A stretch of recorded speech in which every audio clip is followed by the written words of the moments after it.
Jager. Thank you, Deputy Speaker. Well, I am very pleased to be speaking today on this bill, which does legislate our government's decision to abolish the Administrative Appeals Tribunal and replace it with a new federal administrative review body. And this is a significant reform. And make no mistake, we are here because the former Liberal National Government fatally compromised the AAT. And they did that by appointing as many as 85 former Liberal MPs, failed Liberal candidates, former Liberal staffers and other close Liberal associates without any merit-based selection process, including some individuals with no relevance, experience or expertise to the AAT. Facially compromised it. In doing so, they undermined the independence of the AAT. They eroded the quality and efficiency of its decision-making. And so when this government came to power, we inherited an AAT that was not fit for purpose, that was not on a sustainable financial footing, that has been beset by delays and an ever-growing backlog of applications. Operating multiple and ageing electronic case management systems, a legacy of the former government's mismanagement of the amalgamation of the AAT with the Social Security Appeals Tribunal, the Migration Review Tribunal and the Refugee Review Tribunal. That this situation became as bad as it did, I think, is another demonstration of the many ways that those opposite, when they were in power, neglected the parts of government and the parts of administration that should be there to support people in our community, that should be there to uphold integrity and trust in systems and processes and governments, all things that those opposite, when they were in power, thought were not important. The failure to support a modern, fit-for-purpose tribunal is part of a long list of issues that come from the 9 years of drift and denial we had under successive coalition governments.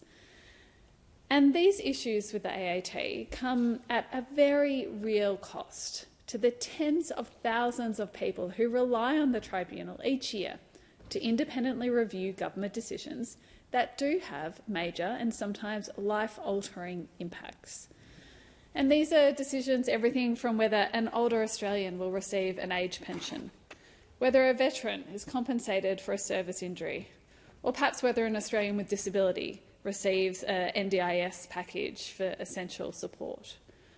I know that these are people that I have seen far too many of in my office who are struggling to work out a system that was not supported by those opposite, who were struggling to navigate a system that they should have been able to do without assistance from their federal member's office, but which they were unable to do.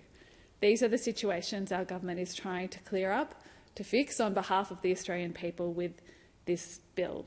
People do go to the AAT quite often as a last resort. Those people have been let down, and let down badly, by a system that just has not been working as it should be. And so it is important that our government is taking this significant reform that we are undertaking in a sensible, considered manner. We have consulted widely. We are putting in place systems that have been through processes, that have been reviewed, that are the result of consultation. We are determined that we will not find ourselves in the situation that those who came previously have left us in, where we have a tribunal stacked with Liberal mates, a tribunal that was not fit for purpose, a tribunal that should have been there to make the lives of people who often need support the most clearer, who should have been there as a last resort.